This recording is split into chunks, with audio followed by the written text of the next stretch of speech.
जय गोपी जनवल्लभ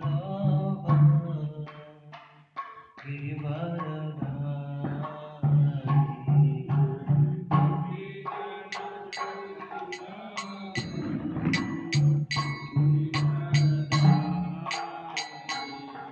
जय गोपी जनवल्लभ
जय गोपी जनवल्लभ गिरिवरधारी।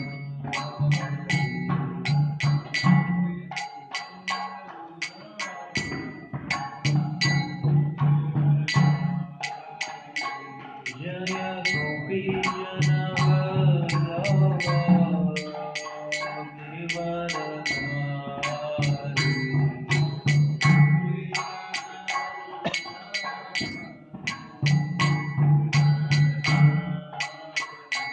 जय यशोदानंदन व्रज जननंदन।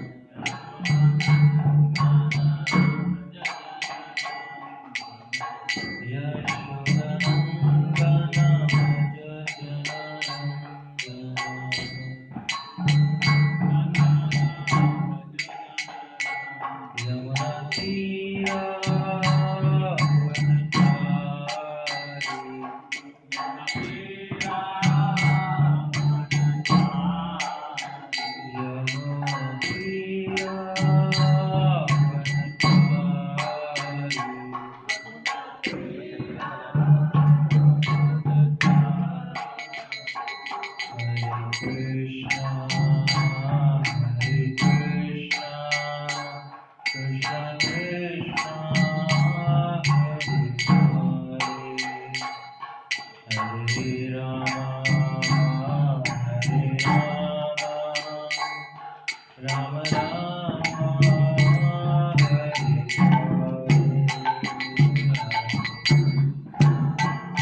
श्रीमद शिल भक्ति सिद्धांत सरस्वती ठाकुर की, अनंत कोटि वैष्णव वृंद की, नामाचार्य दास ठाकुर की।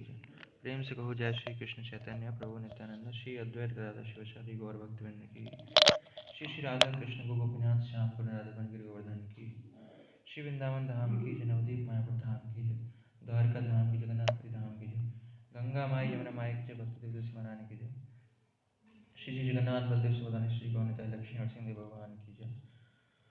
हरिनाम संकीर्तन यज्ञ की जय, श्रीमद् भागवतम महापुराण की जय, उपस्थित भक्तवृंद की जनताय गौर प्रेमानंद की जय। All glories to Swami Devotees Hare Krishna, all glories to Swami Devotees Hare Krishna, all glories to Swami Devotees Hare Krishna, all glories to, all glories to, all glories to Sri Guru and Gauranga, all glories to Sri Prabhupada. Sri Prabhupada की। Om Namo Bhagavate Vasudevaya। Om Namo Bhagavate Vasudevaya। Om Namo Bhagavate Vasudevaya।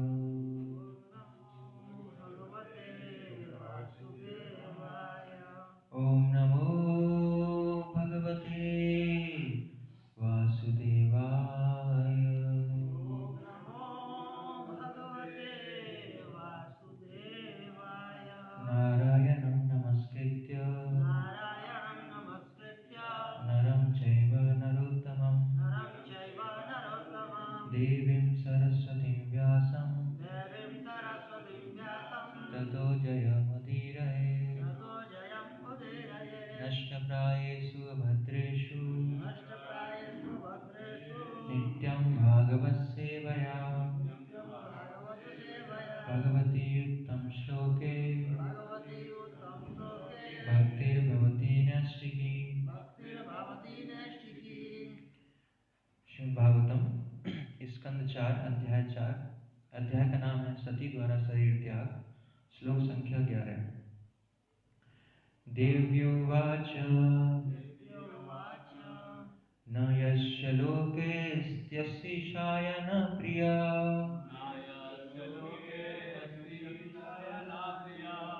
तथा प्रियो देहभृतां प्रियात्मना तस्मिन् समस्तात्मनि मुक्तवैरके ऋते भवन्तं कथमा प्रतीपयेत्। नायस्य लोकेऽस्त्यतिशाय न प्रियस् तथा प्रियो देहभृतां प्रियात्मना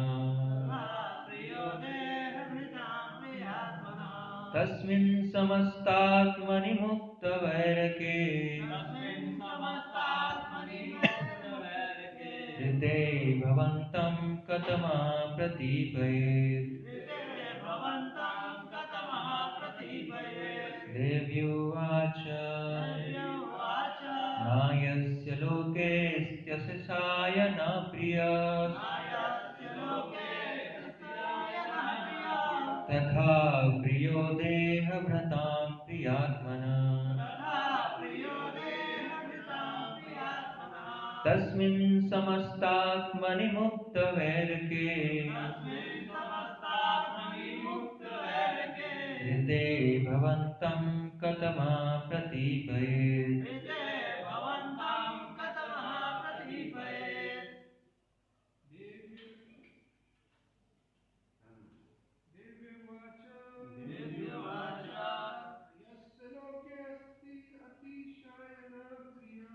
नायस्य लोकेऽस्त्यतिशाय न प्रिया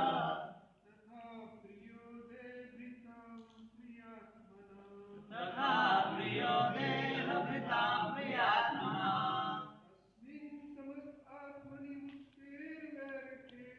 तस्मिन् समस्तात्मनि मुक्तवैरके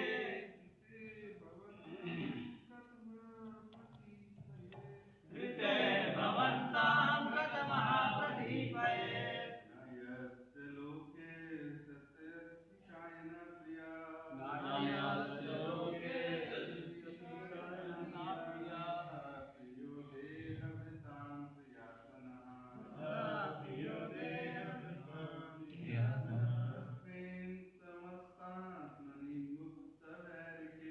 तस्मिन् समस्तात्मनि मुक्तवैरके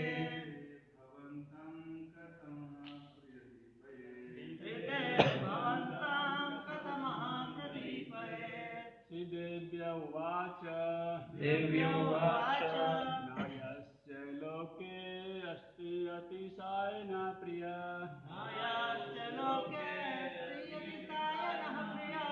तथा प्रियते भृतां प्रियात्मना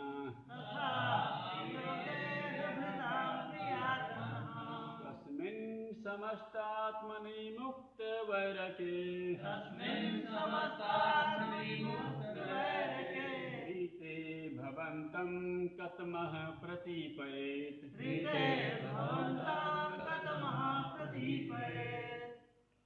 धन्यवाद। शब्दार्थ अनुवाद एवं तात्पर्य श्री प्रभुपाद जी के द्वारा। श्री प्रभुपाद की।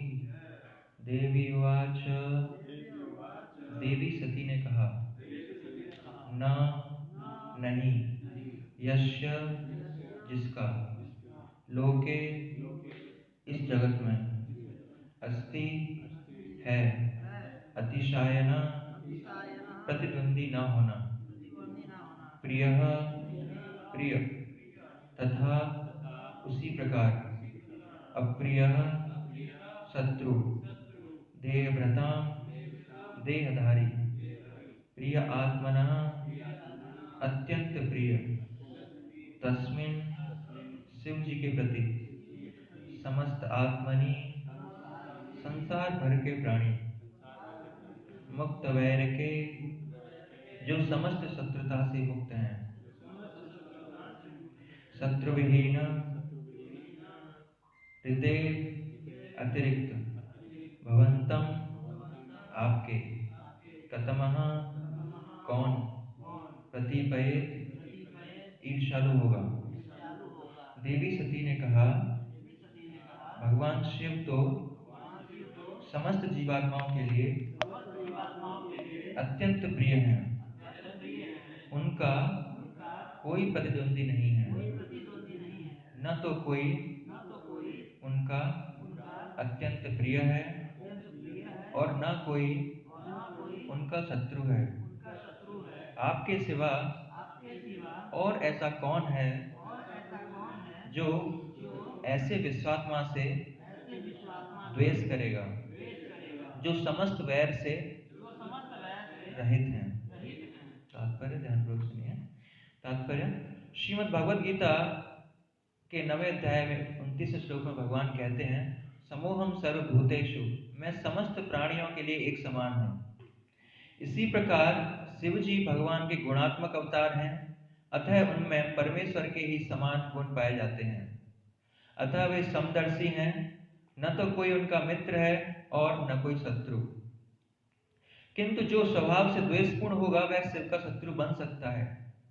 इसीलिए सती ने अपने पिता को दोषी ठहराया। आपके अतिरिक्त भला ऐसा कौन है जो शिव से ईर्ष्या करेगा या उनका शत्रु बनेगा। अन्य साधु तथा विद्वान ब्राह्मण वहां उपस्थित थे, किंतु वे शिव से ईर्ष्या नहीं कर रहे थे, यद्यपि वे सभी दक्ष के आश्रित थे। अतः दक्ष के अतिरिक्त भला अन्य कोई शिव से क्यों द्वेष करने लगा, यही सती का दोषारोपण था। ओम अज्ञानतिमिरान्धस्य ज्ञानाञ्जनशलाकया चक्षुरुन्मिलितं येन तस्मै श्रीगुरवे नमः। श्रीचैतन्यमनोभीष्टं स्थापितं येन भूतले स्वयं रूपा कदा मह्यं ददाति स्वपदान्तिकं। वन्देऽहं श्रीगुरो श्रीयुतापदकमलं श्रीगुरुन् वैष्णवांश्च श्रीरूपं साग्रजातं सहगण रघुनाथान्वितं तं सजीवं साद्वैतं सावधूतं परिजनसहितं कृष्ण चैतन्यदेवं श्रीराधा कृष्णपादान् सहगण ललिता श्रीविशाखान्वितांश्च। हे कृष्ण करुणा सिन्धु दीनबन्धु जगत्पते गोपेश गोपिका कान्त राधा कान्त नमस्तुते। तप्त कांचन गौरांगी राधे वृंदावनेश्वरी वृषभानुसुते देवी प्रणमामि हरिप्रिये। वाञ्छाकल्पतरुभ्यश्च कृपा सिन्धुभ्य एव च पतितानां पावनेभ्यो वैष्णवेभ्यो नमो नमः। जय श्री कृष्ण चैतन्य प्रभु नित्यानंद, श्री अद्वैत गदाधर शिवासादि गौर भक्तवृंद। हरे कृष्णा कृष्णा कृष्णा हरे हरे, हरे राम राम राम हरे हरे। नमो विष्णुपादाय कृष्णपृष्ठाय भूतले, नमस्ते भक्ति वेदांत स्वामिन् इति नामिने, नमस्ते सरस्वती देवे गौरवाणी प्रचारिणे, निर्विशेष शून्यवादी पाश्चात्य देशतारिणे।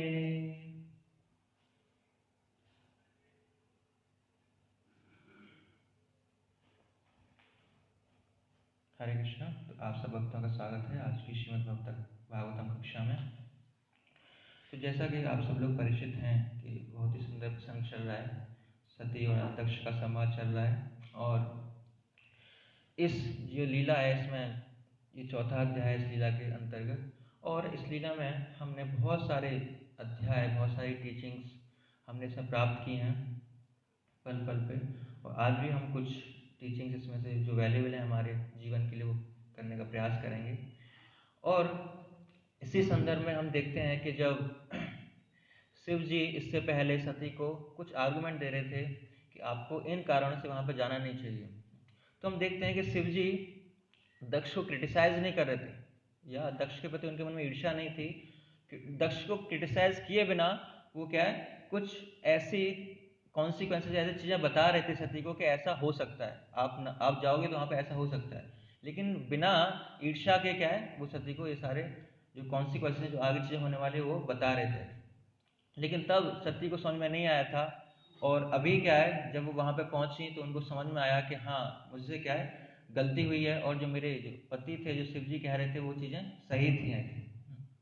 तो जब उन्हें आज रियलाइज हुआ तो आज से सती क्या कर रहे हैं, दक्ष को क्रिटिसाइज करना शुरू कर रहे हैं। आज पहला श्लोक है जिसमें सती माता दक्ष को कह रही हैं, भगवान शिव तो समस्त जीवात्माओं के लिए क्या है, अत्यंत प्रिय हैं, उनका कोई प्रतिद्वंदी नहीं है, न तो कोई उनका अत्यंत प्रिय है न कोई शत्रु है।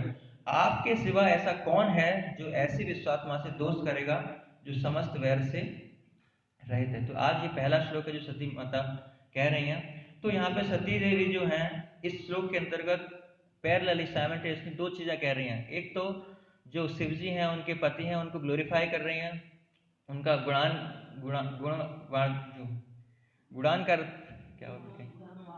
गुणानुवाद कर रही हैं, और दूसरे जो पार्ट है उसमें क्या कर रही हैं, दक्ष को क्रिटिसाइज कर रही हैं।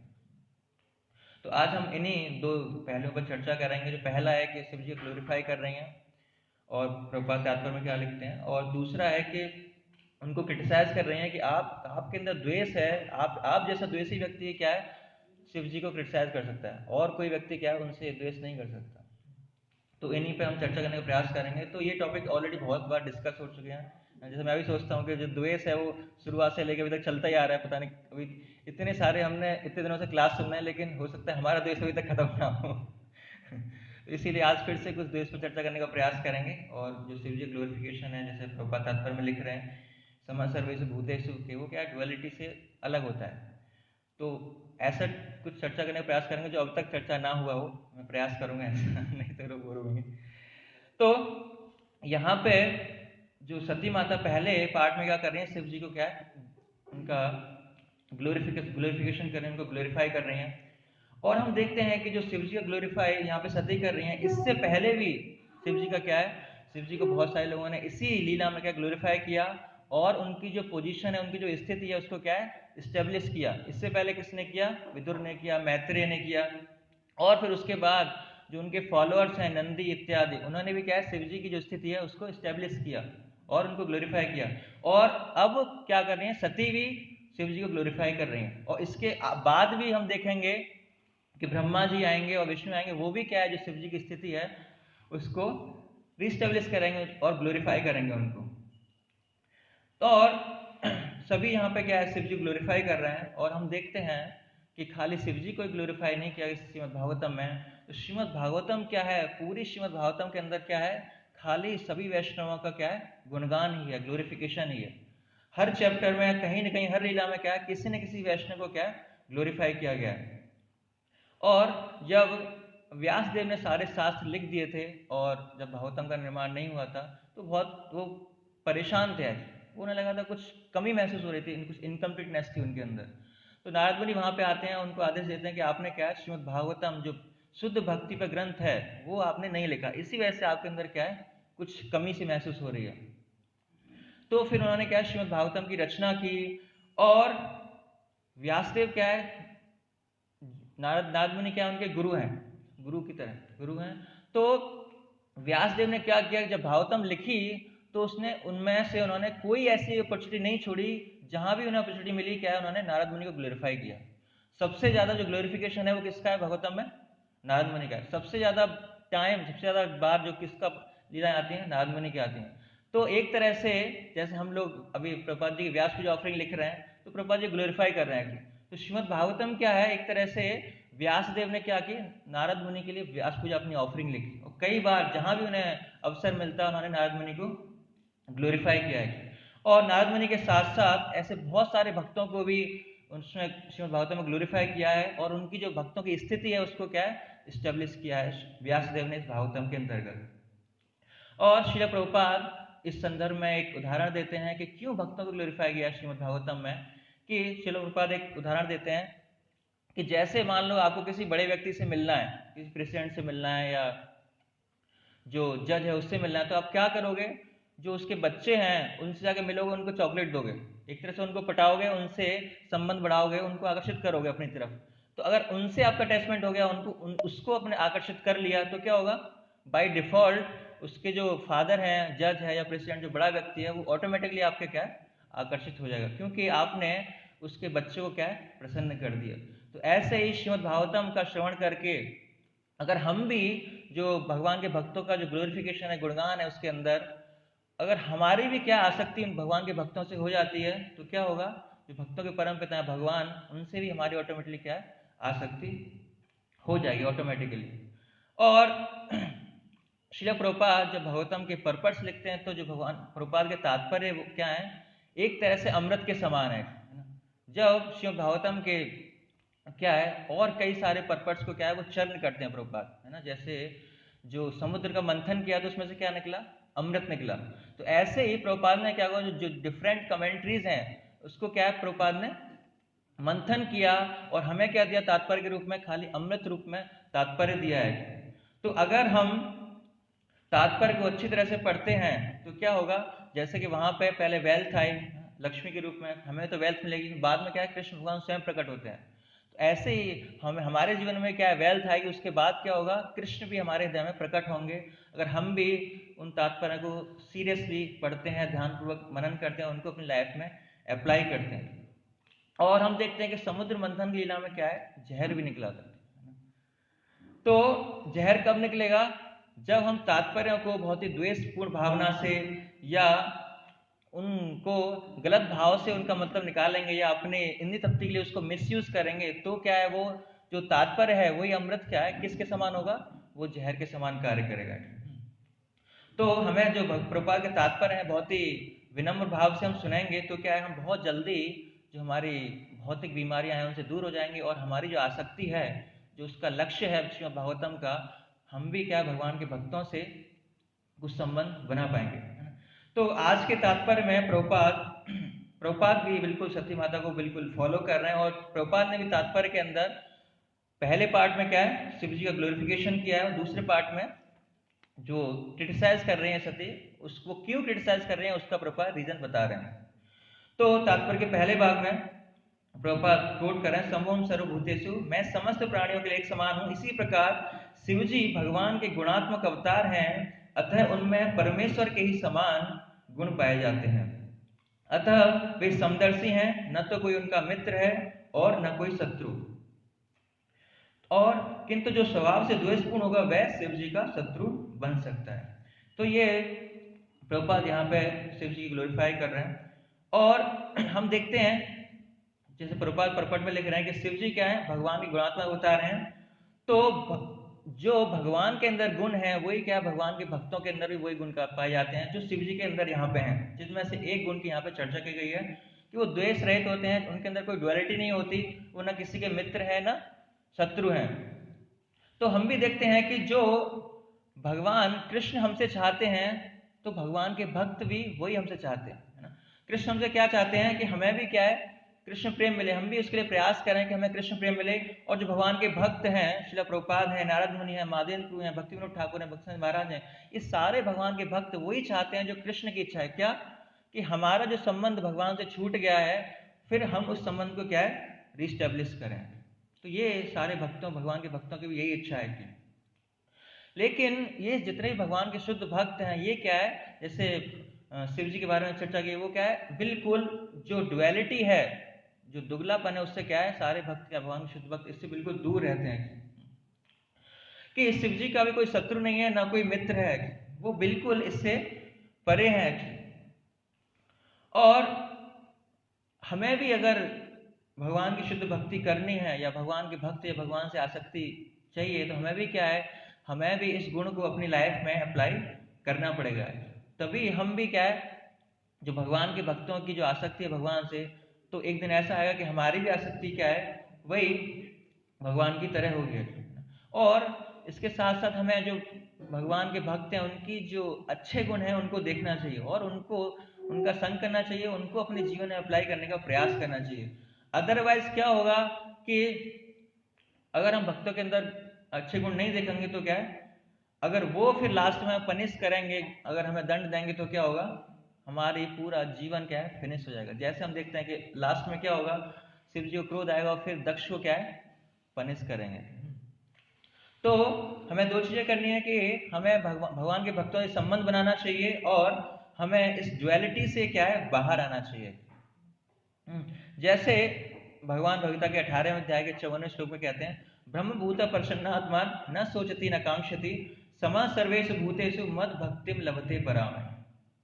तो भगवान कह रहे हैं कि जो बिल्कुल ब्रह्मभूत है, जो आत्मा है, ब्रह्मभूत मतलब जो बिल्कुल सिचुएटेड है भगवान की भक्ति में, वो क्या है, वो बिल्कुल प्रसन्न है, जॉयफुल है, और वो क्या है ना उसे कुछ सोचता है और ना कुछ इसे क्या है कोई इच्छा है उसकी, ना कभी लेमेंट करता है ना कभी उसके हृदय में कोई इच्छा आती है।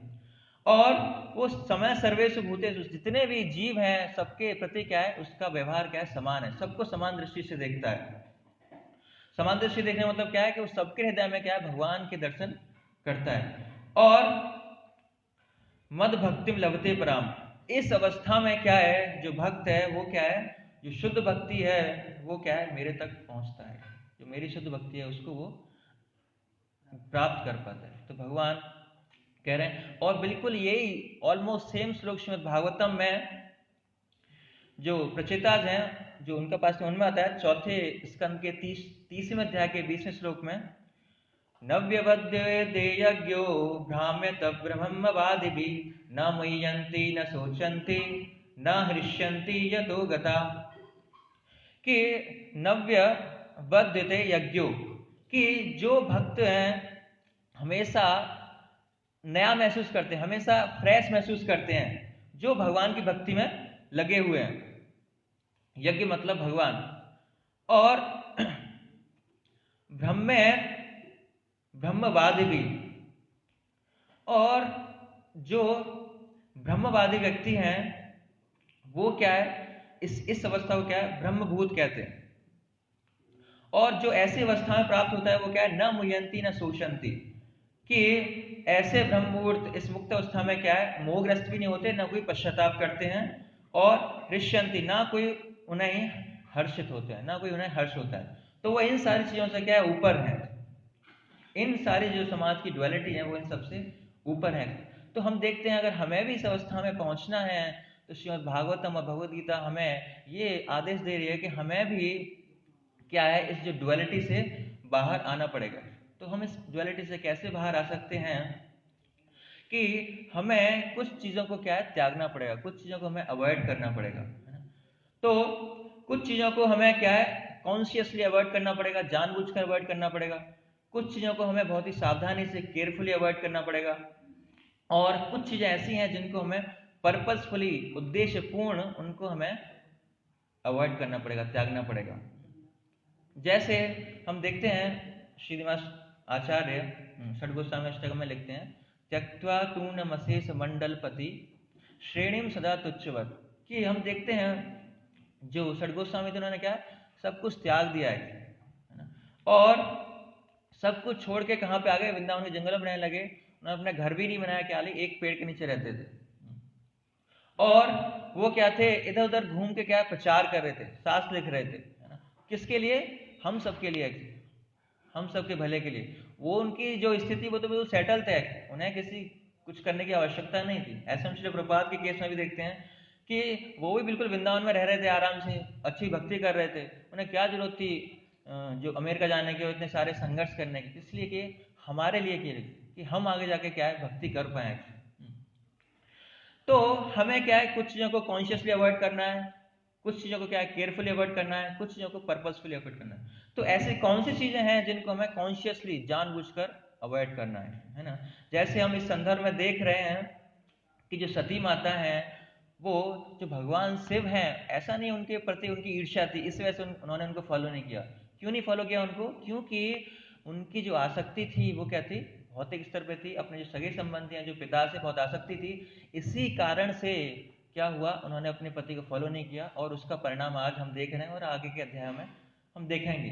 तो ऐसी चीज जो कौन सी हैं जिनको हमें कॉन्शियसली अवॉइड करना है, कि जो हमारी भौतिक जीवन है, जो भौतिक जीवन की आसक्तियां हैं, वो क्या है उनको हमें जानबूझकर क्या है त्यागना है। जैसे षड गोस्वामी ने त्याग दिया है, बिल्कुल कोई आसक्ति नहीं, बिल्कुल सब त्याग दिया। तो हमें क्या है एक्टिविटीज नहीं छोड़नी है, जो हम कार्य कर रहे हैं कार्य सेम करने हैं, लेकिन जो प्रवृत्ति है उसको त्यागना है। कार्य सेम कर रहे हैं हमको, कार्य क्या है पहले हम कर रहे हैं, पहले भी खा रहे हैं, अब भी खा रहे हैं, प्रसाद खा रहे हैं, पहले भी नाचते थे, पहले ढोल बजाड़े में नाचते थे, अब क्या है कृष्ण कीर्तन में नाचते हैं। तो जो लाइफ स्टाइल है, जीवन की जो शैली है वो चेंज करनी है, जीवन की क्रियाएं वही रखनी है ना। तो इसको क्या करना है, हमें कॉन्शियसली जानबूझकर त्यागना है। इसके लिए ज्यादा सोचना विचारना नहीं है, इसको क्या है तुरंत त्यागना है। जैसे यहाँ पे सती नहीं त्याग पाई, और जिसका उन्हें बहुत क्या है उसका दुष्परिणाम उन्हें भुगतना पड़ा है। और दूसरी चीजें हैं जिनको हमें केयरफुली मतलब कि थोड़ा ध्यान पूर्वक उनको क्या है उनको त्यागना है। जैसे हम जब जुड़ते हैं तो हमारे साथ साथ क्या है बहुत सारे एजेंट हमारे साथ चलते हैं। क्या क्या, जैसे क्या है कि मुझे मेरा क्या है लोग गुणगान करें, मेरा ग्लोरिफिकेशन होना चाहिए कि मैंने इतनी अच्छी क्लास दी है, किसी ने ग्लोरीफाई नहीं किया है ना, मेरे फॉलोअर्स होने चाहिए है ना। अब लाइव चल रहा है कि खाली 5 लोग देख रहे हैं या 50 लोग देखने चाहिए कि तो मैं और अच्छी क्लास दे पाऊंगा है ना। तो और क्या हो कि जो मैं काम कर रहा हूँ उसका अच्छा रिजल्ट आना चाहिए। तो ये सारे हमारे जो एक्स्ट्रा एजेंडा क्या है, जो हम भक्ति करते हैं तो क्या ये सारे एक्स्ट्रा एजेंडा हमारे साथ ऐड होते रहते हैं। ये सारी चीज़ें हमारे पास स्वतः ही आ रही हैं, लेकिन इनको क्या करना पड़ेगा, हमको इनको केयरफुली इनको अवॉइड करना पड़ेगा। केयरफुली क्यों करना पड़ेगा, क्योंकि हो सकता है जो एजेंडा आपके पास आएंगे तो ऐसा ना हो कि आपने छोड़ दिया, इससे क्या होगा आपका जो प्रीचिंग था आगे वो भी रुक गई मैं तो फॉलो नहीं बनाऊंगा, तो इसका मतलब प्रीचिंग रुक जाएगी, प्रचार ही नहीं करोगे। तो इसका मतलब क्या है, इन चीज़ों को बहुत ही केयरफुली अवॉइड करना है। अगर लगता है आपको जो भक्ति में क्या है बिल्कुल मेरी भक्ति नष्ट होने वाली है, तब इसको हमें इनको अवॉइड करना है। और एक बार क्या हुआ, एक फैमिली थी, तो फैमिली के क्या है कुछ माता थी, उसके बच्चे क्या अलग अलग दूर स्थानों पर रहते थे। तो एक बार क्या मदर्स डे था, मदर्स डे शायद अभी आने वाला है मई में ना, तो मदर्स डे था, तो सभी फैमिली मेम्बर्स ने इकट्ठा हुए और उन्होंने सोचा कि अब क्या है हम जो मदर्स डे उसको सेलिब्रेट करेंगे अपनी मदर के साथ। तो सब लोग इकट्ठा हुए घर पे, उन्होंने डिसाइड किया कि हम कहीं पिकनिक पे जाएंगे और वहाँ पे क्या है मदर्स डे को सेलिब्रेट करेंगे। तो उन्होंने सब कुछ अरेंजमेंट कर लिया, वहाँ रूम वगैरह बुक करवा दिए और बस वाहन वगैरह सब बुक करवा दिए। लेकिन जैसे ही सब लोग बस में बैठे तो क्या हुआ कि बस की जितनी सीट थी उसमें से एक सीट कम पड़ गई थी। मान लो 11 लोग थे और 10 की सीट थी उसमें बस में। अब सब लोग एक दूसरे की तरफ देख रहे हैं कि कौन नहीं जाएगा, कौन उतरेगा। क्योंकि अमेरिका में क्या है कि जितने पैसेंजर जितनी सीट है उतने लोग जाते हैं, चालन कटेगा। इंडिया में चल जाते, छत पे बैठ जाते, कोई दिक्कत नहीं थी। लेकिन तो अब सब एक दूसरे की तरफ देख रहे हैं कि कौन यहाँ रुकेगा, तो सब लोग एक ही तरफ देख रहे हैं। कौन सी तरफ? मदर की तरफ। सब लोग मदर की तरफ देख रहे हैं कि यही ऐसा व्यक्ति है कि जिनको यहाँ पे रोक सकते हैं। वो कोई आर्गुमेंट नहीं करेंगे, कुछ नहीं करेंगे। नहीं तो क्या हुआ, एक भाई को रोक के दूसरा भाई लड़ेगा, एक उसकी वाइफ को रोक दिया उसकी वाइफ लड़ेगी, एक बहन को रोक दिया उसकी दिक्कत हो जाएगी। तो ये क्या है, ये न्यूट्रल है, इनको रोक सकते हैं। तो वो क्या है, पिकनिक मनाने चले गए, वो मदर्स डे सेलिब्रेट कर रहे हैं, किसके बिना? बिना अपनी माता के।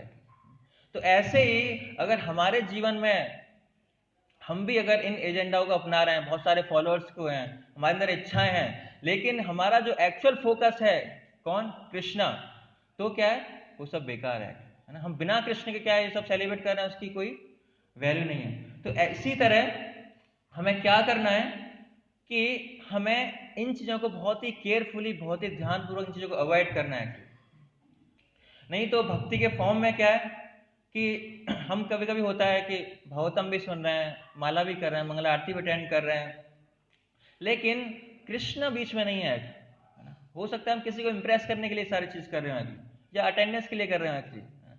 ठीक है, थोड़ा बहुत उसका महत्व है शुरुआत में, लेकिन जो एक्चुअल फोकस वो कृष्ण ही होगा, तभी हमें उसका क्या है पूर्ण तरह से लाभ मिलेगा। तो इन चीजों को हमें क्या है बहुत ही ध्यान से, बहुत ही केयरफुल इन चीजों को हमें अवॉइड करना पड़ेगा। और जो तीसरी चीज है, कुछ चीजें ऐसी हैं जिनको हमें क्या है पर्पसफुली उनको अवॉइड करना पड़ेगा, उद्देश्यपूर्ण से उनको हमें त्यागना पड़ेगा। ऐसी कौन सी चीजें हैं? जो हमारा डेजिग्नेशन है, जो हमारे पास पोस्ट है, उनको हमें क्या है बहुत ही उद्देश्यपूर्ण से उनको त्यागना पड़ेगा। क्यों उद्देश्यपूर्ण से? क्योंकि अगर हमें जो पोस्ट दी गई हैं उनका क्या है, हमें उनका कुछ उद्देश्य है। अगर उस पोजीशन से वो उद्देश्य पूरा नहीं हो रहा तो क्या हो रहा है, हमारी भक्ति उससे डिस्टर्ब हो रही है। तो उससे क्या है, हमें उनको त्यागना चाहिए। जैसे हमारे पास जीवन में बहुत सारी पोजीशन है, भक्ति विशाल लीडर हैं, टेम्पल कमांडर हैं, टेम्पल प्रेसिडेंट हैं, जीबीसी हैं, तो बहुत सारी हमें यहाँ पे पोजीशन मिलती हैं।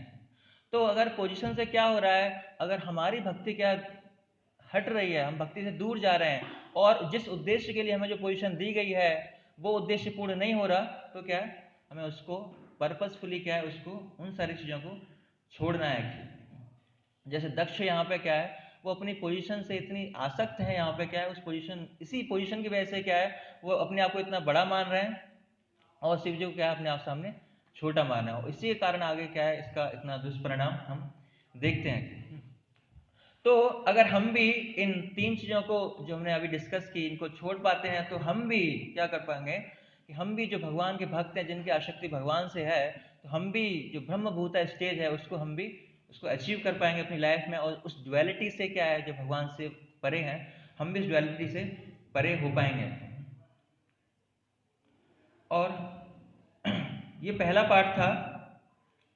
और जो दूसरा पार्ट है, दूसरे पार्ट के पर्पट में प्रभुपाद लिख रहे हैं कि इसीलिए सती ने अपने पिता को दोषी ठहराया, आपके अतिरिक्त भला ऐसा कौन है जो शिव से ईर्ष्या करेगा या उनका शत्रु बनेगा। अन्य साधु तथा विद्वान ब्राह्मण वहां उपस्थित थे, किंतु वे शिव से ईर्ष्या नहीं कर रहे थे, यद्यपि वे सभी दक्ष के आश्रित थे। अतः दक्ष के अतिरिक्त भला अन्य कोई शिव से क्यों द्वेष करने लगेगा। तो यहाँ पे जो दक्ष हैं वो क्या है, शिव से बहुत ही ईर्ष्या, उनके मन में बहुत ही ईर्ष्या है। तो ईर्ष्या की जो परिभाषा है, जो वैष्णव के, अगर हम वैष्णव भाषा में बोलें तो परा दुख सुखी और परा सुख दुखी है। जो दूसरे को सुख के देख के क्या होता है, दुखी होता है, और दूसरे के दुख को देख के क्या होता है, सुखी महसूस करता है, तो उसको हम ईर्ष्या कहते हैं। तो हिजोलीना सच्चिदानंद स्वामी महाराज एक कहानी बताते हैं इस ईर्ष्या के संदर्भ में, जो आपने बहुत बार पहले भी सुनी होगी, कि एक व्यक्ति होता है तो बहुत ही अपनी जीवन से बहुत ही निराश हो जाता है, उसके जीवन में कुछ नहीं था, बहुत ही गरीब था। एक बार एक जंगल में जाता है और वहां बिल्कुल चिंतन करता है कि मैं ऐसे जीवन की समस्याओं से मैं कैसे बाहर आऊं। तो ऐसे मनन कर रहा होता है, तो ऊपर से एक आवाज आती है, एक डिवाइन मतलब एक दिव्य आत्मा ऐसे उसको अप्रोच करती है, और बोलते क्यों आप परेशान हो ऐसे, कि मेरे जीवन में बहुत सारी समस्याएं हैं। तो वो कहते हैं ठीक है, आप कुछ भी मांगो, मैं आपको वो दूंगा, लेकिन एक शर्त है कि जो आप मांगोगे जितना आपको मिलेगा उससे दुगना किसको मिलेगा, आपके जो पड़ोसी है उसको आपसे दुगना मिलेगा। तो मांगता है ठीक है कोई बात नहीं, क्या दिक्कत है। वो देखता है ठीक है मेरे जीवन में ना कुछ खाने को नहीं है, मुझे 3 टाइम का खाना चाहिए, ठीक है 3 टाइम का खाना मिल गया है। और उस पड़ोसी का क्या है, उससे दुगना खाना मिल गया है। उसने बोला कि मेरा क्या है एक घर मिल जाए 1 मंजिल का, पड़ोसी का 2 मंजिल का घर हो गया है। तो उसने सोचा कि तो ठीक है, तो उसने सोचा नहीं मेरा 2 मंजिल का घर हो जाएगा, तो पड़ोसी का 6 मंजिल का घर हो गया कि मेरी गाड़ी होनी चाहिए, एक गाड़ी होनी चाहिए, पड़ोसी के घर में 2 गाड़ी आ गई। तो धीरे धीरे क्या हो, ठीक है पहले ठीक था चलो खाने पीने, अब क्या चीज़ें बढ़ती जा रही हैं एक्चुअली। तो धीरे धीरे उनके मन में बहुत ईर्ष्या होने लगी है। और फिर उसने बोला कि मैं आपसे आज बहुत अजीब सी चीज़ मांगना चाहता हूँ। तो आप इसका गलत मतलब मत से देखना है। आज क्या करो आप मेरी एक आंख फोड़ दो, है ना। तो उसने देखा घर पर जाके तुरंत जो पड़ोसी थी उसकी क्या है 2 आंखें फूटी हुई थी। तो उसको बहुत खुशी हुई है कि उसकी 2 आंखें फूट गई। तो यही ईर्ष्या का क्या है सिम्टम है, यही डेफिनेशन है कि दूसरे के सुख को देख के हमारे हम दुखी होते हैं और दूसरे के दुख के अंदर क्या है हम सुखी होते हैं, यही ईर्ष्या है। और जब हमारे अंदर ईर्ष्या आती है तो चित्रकेतु महाराज के पास टाइम में हमें पता पड़ता है कि ईर्ष्या से हमारा क्या हमें नुकसान होता है। तो विद्वेष नष्ट मतय स्त्रियो दारुण चेतसा। तो विद्वेष नष्ट मतय मतलब कि जब ईर्ष्या आती है हमारे अंदर तो क्या होता है कि जो हमारी बुद्धि है हम क्या है उस बुद्धि से बिल्कुल भ्रष्ट हो जाते हैं, उस खो देते हैं उस बुद्धि को। हम क्या है क्या करना है हमारी बुद्धि काम नहीं करती उसमें, अगर हमारे अंदर ईर्ष्या है तो। और दारुणा चेतसा, और हम बहुत ही हमारा जो हृदय बहुत ही हार्ड हो जाता है, बहुत ही कठोर हो जाता है ना। जैसे चित्रकेतु महाराज के पास टाइम में हम देखते हैं कि उनकी पत्नियों को क्या बहुत ईर्ष्या हो गया थी, क्योंकि एक पत्नी का क्या पुत्र हो गया था और चित्रकेतु महाराज उससे बहुत आसक्त थे, उसकी बहुत वैल्यू करते थे, बाकी पत्नियों के वह इग्नोर कर रहे थे। इसीलिए जो दूसरी पत्नियां थी उनके मन में बहुत ईर्ष्या क्या वो बढ़ रही थी, और उनकी ईर्ष्या इतनी बढ़ गई कि उनकी बिल्कुल बुद्धि भ्रष्ट हो गई और उनका हृदय बिल्कुल कठोर हो गया। इसी कारण बुद्धि भ्रष्ट होने और कठोर हृदय के कारण ही वो क्या है एक नवजात मतलब बिल्कुल छोटे शिशु को वो क्या है जहर देने के लिए वो समर्थ हो पाए। नहीं तो बहुत मुश्किल है, एक जिसका स्त्री है उसका हृदय इतना कोमल होता है उसके बावजूद एक छोटे से बच्चे को क्या है जहर देना बहुत मुश्किल है, क्योंकि उनके अंदर इतनी ईर्ष्या बढ़ गई थी कि उनका हृदय बिल्कुल क्या है हार्ड हो गया था। और हम देखते हैं कि यहाँ भी दक्ष महाराज के केस में भी, दक्ष प्रजापति के भी केस में भी क्या है कि उनके अंदर भी इतनी ईर्ष्या हो चुकी है और वो बिल्कुल बुद्धि से भ्रष्ट हो चुके हैं, क्या करना क्या नहीं करना कुछ समझ में नहीं आ रहा उनका। और उनका भी हृदय इतना कठोर हो चुका है यहाँ पे कि अपनी जो जो अपनी पुत्री है उससे उनकी बिल्कुल आसक्ति नहीं है, उसको बिल्कुल इग्नोर कर रहे हैं यहाँ पे, है ना। बिल्कुल हृदय जो बिल्कुल कठोर बना लिया है। तो हमारा हृदय क्या है हम बुद्धि को खो जाते हैं जब हमारे ईर्ष्या आती है, और जो हमारा हृदय बहुत ही कठोर हो जाता है। जैसे कि जब जो जहाज है वो पानी में क्या जाता है तो कभी जहाज क्या डूब जाता है। कब डूबता है जब समुद्र में चलता है, तो कई जगह ऐसा होता है कि जो बीच समुद्र में जाता है तो क्या है वहां पे क्या है पानी क्या जमा हुआ है, उसकी बर्फ बनी हुई है, तो वहां पे क्या है जहाज क्या है मैक्सिमम जहाज वहां पे डूब जाते हैं। और पानी होगा तो क्या होगा वहां पे नहीं डूबेगा। तो ऐसे ही अगर हमारा भी हृदय क्या है बिल्कुल हार्ड हो गया इसी बर्फ की तरह, तो हमारा भी जहाज रूपी जो है क्या भक्ति है वो भी क्या है हम डूब जाएगी, भक्ति हमारी बिल्कुल नष्ट हो जाएगी, क्योंकि ईर्ष्या से हमारी बुद्धि भ्रष्ट हो जाएगी, हम वैष्णव अपराध करेंगे, इतना द्वेष आ जाएगा, हमारा हृदय बहुत हार्ड हो जाएगा, हम कुछ भी करेंगे फिर, और हम भक्ति को क्या हमारी भक्ति का बिल्कुल विनाश हो जाएगा, क्योंकि हम बिल्कुल हार्ड हो जाएंगे उसमें। तो और अगर दूसरी तरफ क्या है बिल्कुल सॉफ्ट रहेंगे तो क्या है हृदय सॉफ्ट रहेगा तो क्या है हम उस भक्ति को कंटिन्यू कर पाएंगे, तो हमारा जो जहाज है वो क्या है कभी डूबेगा नहीं। तो अगर हमारे अंदर इच्छा है भगवान को प्रसन्न करने की तो उससे हमें संतुष्टि मिलेगी, और अगर हमें अपने आप को प्रसन्न करने की इच्छा है तो हमें क्या है हमारा डिस्ट्रक्शन डेफिनेटली होगा, हम हमारी जो भक्ति है वो क्या पूरी डिस्टर्ब हो जाएगी। और अगर हम भक्तों को ग्लोरीफाई करेंगे तो क्या है हम इजीली जो भगवत धाम है उसमें एक्सेस कर पाएंगे, और अगर हम भक्तों का अपराध करेंगे भक्तों के प्रति तो क्या है वो जो भगवत धाम का जो एक्सेस है उसको वो अपराध क्या है ब्लॉक कर देंगे। तो हमें इस जो एनवी है उसको बहुत ही केयरफुली उसके साथ डील करना चाहिए उसको, क्योंकि उससे हमारी जो बुद्धि है बिल्कुल नष्ट हो जाएगी, और बुद्धि नष्ट होने के बाद क्या है हम बिल्कुल पशु की तरह कार्य करेंगे, क्योंकि पशु और हमें क्या अंतर है, हमारे पास हायर इंटेलिजेंस है, हम लोग रोज 4 डे 6 डे में पढ़ते हैं। तो हम क्या है, पशु की तरह कार्य करेंगे और हम सारे अवसर खो देंगे जो हमें एक्सेस प्रदान करते हैं भगवत धाम जाने का, जो हमारा लक्ष्य है कृष्ण प्रिय प्राप्त करने का, वो सारे अवसर हम क्या है खो देंगे। तो जो एनवी है एक्चुअली, जो द्वेष है एक्चुअली, जो द्वेष आता है तो इस द्वेष के अधीन होकर हम 4 चीजें करते हैं, है ना। वो 4 चीजें हम थोड़ा थोड़ा उस पर संक्षेप में चर्चा करेंगे। उनमें से 4 चीजें हैं। पहली है सिन, हम पाप करते हैं। दूसरा है ऑफेंसेस, हम अपराध करते हैं। तीसरा है क्रिटिसिज्म, हम आलोचना करते हैं।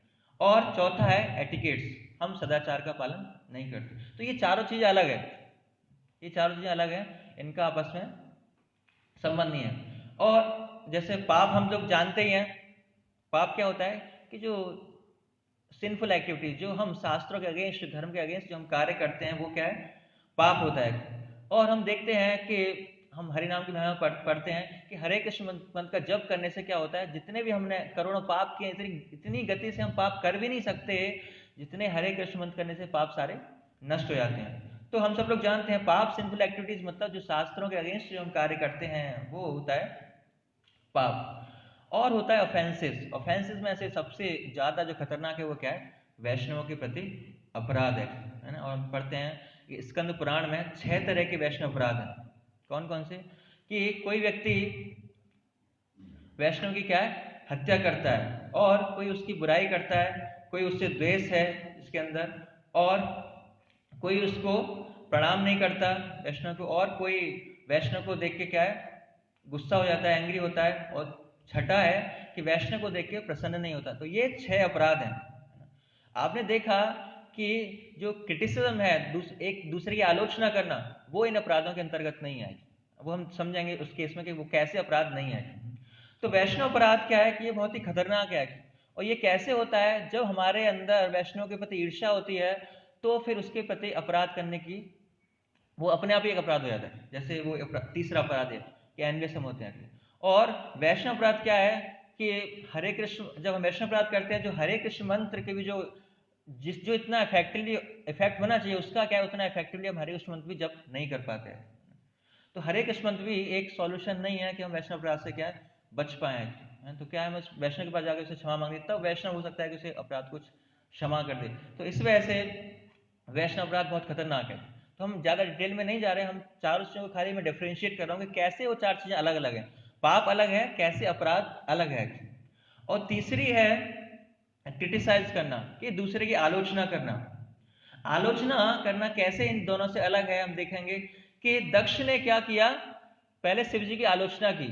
क्या किया कि शिव जी क्या है, मेरे दामाद है, उनको खड़े होना चाहिए था, है ना। तो इतना बोलना कोई अपराध नहीं है इसमें, ये क्या है खाली क्रिटिसाइज करना। जैसे हम भी कभी भक्तों को बोलते हैं कि आपको ये सेवा करनी चाहिए थी, आपने क्यों नहीं की, है ना, आपको ऐसे करना चाहिए। तो ये क्या है, ये क्रिटिसाइज कर रहे हैं हम खाली उनके। तो इसमें कोई अपराध नहीं है। लेकिन बाद में जो दक्ष का जो व्यवहार था वो बाद में अपराध में बदल गया, जब वो शिव जी की क्या है बुराई करने लगी, उनको ब्लेस्फेम करने लगे। पहले तक उनका अपराध नहीं था। तो क्रिटिसिज्म क्या है, जो आलोचना, वो डिफरेंट है इससे। और चौथा है एटिकेट्स, कि जो वैष्णव सदाचार का पालन। वैष्णव सदाचार का जो सारांश है, जो मतलब है कि हमें वैष्णवों को ग्लोरीफाई करना, वैष्णव को गुणगान करना है। अगर हम वैष्णव का गुणगान नहीं कर रहे तो हम वैष्णव सदाचार का पालन नहीं कर रहे। तो अगर वैष्णव सदाचार का पालन कर रहे हैं, उसके पीछे उद्देश्य क्या है कि हम वैष्णवों को क्या है ग्लोरीफाई कर रहे हैं। तो इस तरह हम देखते हैं कि दक्ष प्रजापति के केस में उन्होंने चारों चीजें की। ये कैसे की, जैसे हमने क्रिटिसाइज किया, हमने देख लिया, और उन्होंने शिव जी को ग्लोरीफाई नहीं किया, तो वैष्णव टिकट्स का पालन नहीं किया, और उन्होंने अपराध भी किए शिव जी के प्रति। और जो पहला था पाप, उन्होंने पाप भी किया, धर्म का पालन नहीं किया। कब नहीं किया, जब उन्होंने यज्ञ का आयोजन किया, उसमें क्या होता है सभी डेमीगॉड्स का क्या है हिस्सा होता है, लेकिन उन्होंने क्या है शिव जी के लिए कोई स्थान नहीं छोड़ा। तो ये क्या है शास्त्रों के अगेंस्ट है, अधार्मिक कार्य। तो दक्ष ने क्या किया, इन चारों चीजों को क्या है अपने इस पास टाइम में किया। क्योंकि उनके अंदर ईर्ष्या थी।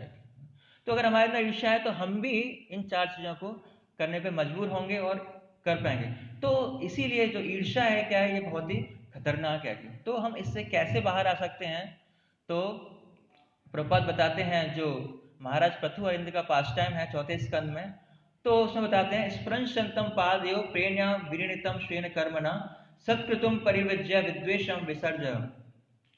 तो इसमें स्पृशतम पादयो है, तो जब इंद्र को एहसास होता है कि मुझसे गलती हुई है, तो वो क्या है, इंद्र महाराज जाते हैं पृथु के चरण स्पर्श करने के लिए। लेकिन पृथु महाराज क्या करते हैं कि जो भी ईर्ष्या थी उसको भुला के क्या करते हैं, उनको गले से लगाते हैं। तो प्रभुपाद यहाँ पे तात्पर्य बहुत अच्छी बात लिख रहे हैं, क्योंकि यहाँ पे बोथ दोनों को कहते हैं, इंद्र महाराज को भी ईर्ष्या थी और पृथु महाराज भी ईर्ष्यालु थे, और दोनों के अंदर ईर्ष्या भी थी, दोनों एक दूसरे नाराज भी थे।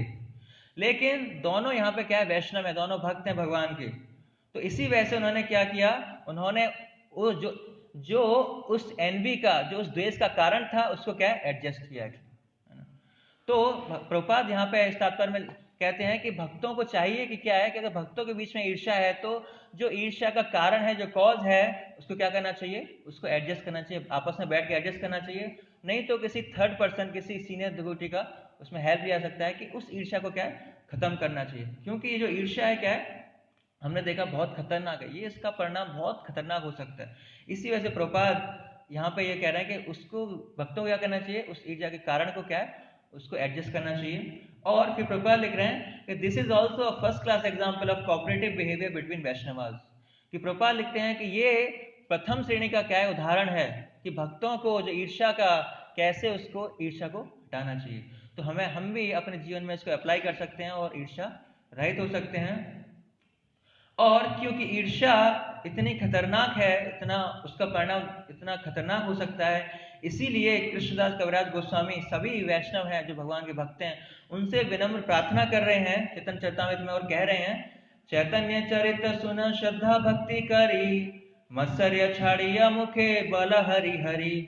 तो कृष्णदास कविराज गोस्वामी कह रहे हैं कि आप क्या करो, चैतन्य चरित सुन श्रद्धा भक्ति करी, कि आप सब क्या करो, श्रद्धा और भक्ति के साथ क्या है, चैतन्य महाप्रभु की लीलाएं हैं उनका श्रवण करो। और सभी लोग क्या करो, भगवान से, भक्तों से ईर्ष्या को छोड़कर क्या करो, भगवान के पवित्र का नाम कीर्तन करो। हरे कृष्णा कृष्णा कृष्णा हरे हरे, हरे राम राम राम हरे हरे। तो इस तरह हमने आज जाना कि कैसे ईर्ष्या जो है हमारा बहुत सारी चीज़ों का कारण बनती है, हमारा हृदय जो बहुत ही हार्ड हो जाता है, और हम उस हार्ड हृदय से क्या है, बहुत सारी ऐसी चीज़ें करते हैं जिसका दुष्परिणाम बहुत खतरनाक होता है, और हमारी भक्ति उससे बिल्कुल भक्ति का विनाश हो सकता है। तो और हमने देखा इसका सॉल्यूशन क्या है, प्रभुपाद जो पृथु महाराज और इंद्रदेव का तात्पर्य में उसका सॉल्यूशन दे रहे हैं कि हमें जो उस ईर्ष्या का जो कारण है उसको एडजस्ट करने का प्रयास करना चाहिए, किसी की हेल्प लेनी चाहिए। और ये इतना खतरनाक है कि कृष्णदास कविराज गोस्वामी इसी वजह से कह रहे हैं कि इस ईर्ष्या को छोड़कर हमें क्या करना चाहिए, भगवान की लीलाएं हैं उनका बहुत ही श्रद्धा और भक्ति से उनका श्रवण करना चाहिए। तो ये कुछ आज हम इस श्लोक से, आज तात्पर्य से कुछ सीख ले सकते हैं कि हम भी जो कृष्णदास कविराज गोस्वामी प्रार्थना कर रहे हैं, हम ही उस प्रार्थना को अपने जीवन में अप्लाई कर पाएँ, और हम भी ईर्ष्या रहित होकर जो भगवान की लीला है, भगवान के भक्तों की लीला है श्रीमद् भागवतम में, उनको ग्लोरीफाई कर सकें और भगवान से अपनी जो आसक्ति को बढ़ा सकें। हरे कृष्ण। किसी कोई प्रश्न है तो एक प्रश्न ले सकते हैं। ये 6 चीज बताए थे, उसमें से जैसे हत्या कर देना, बुराई करना, प्रणाम नहीं करना, गुस्सा होना, प्रसन्न नहीं होना, एक बस कौन सा? कोई मारता है भक्त को, दूसरा बुराई करता है, तीसरा एनवियस है, द्वेष है, द्वेषपूर्ण है, चौथा प्रणाम नहीं करता और उसको देख के खुश नहीं होता, उससे गुस्सा होता है।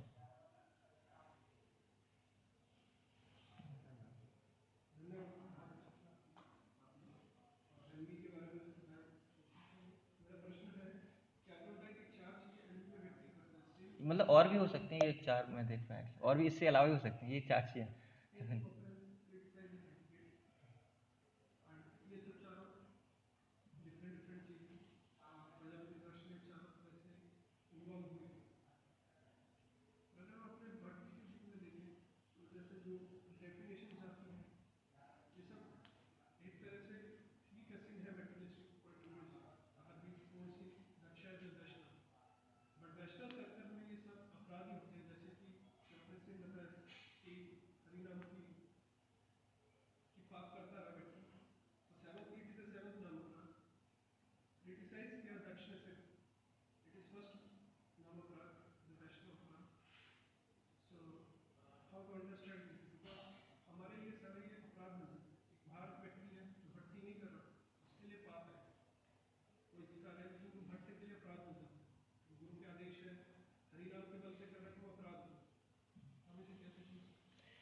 देखो जी, अगर हम बार बार कर रहे हैं तब वो अपराध बनना है। जैसे भगवान भी भगवता में कहते हैं अपि से सुराचारो, कि हम बहुत बड़ा दुराचार भी कर रहे हैं तो भी हमें भगवान का भक्ति समझना चाहिए, क्योंकि हम भक्ति को अगर कर रहे हैं, कंटिन्यू कर रहे हैं, अगर प्रोसेस में है। और पाप क्या मतलब, जैसे मान लो हम जा रहे हैं रास्ते में, वो चींटी मर गई एक्चुअली कुछ, तो दैट काइंड ऑफ पाप, ये पाप है। पाप अलग है, अपराध अलग है।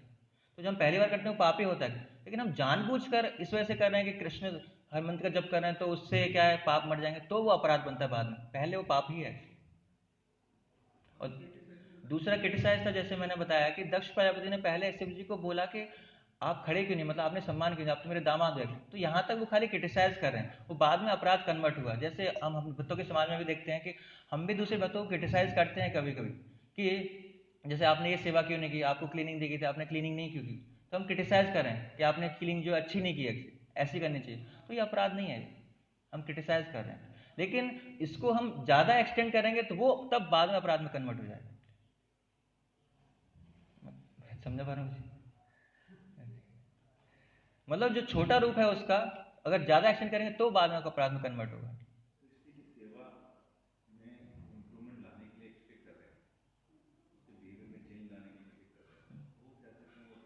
हाँ हाँ, वही।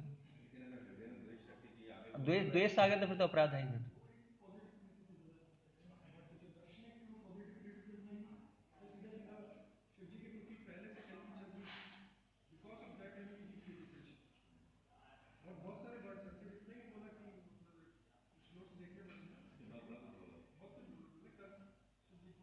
नहीं नहीं जी, मैं वही कह रहा हूँ, बाद में तो अपराध में कन्वर्ट हुए ही वो सारे। लेकिन अगर अगर मान लो हम बात कर नहीं देखते, खाली हम इतना देखते हैं कि दक्ष प्रजापति ने खाली इतना ही बोला होता खाली कि आप खड़े क्यों नहीं हुए, आपको खड़ा होना चाहिए, तो वो वैष्णव अपराध थोड़ी था। है भाई, सॉरी।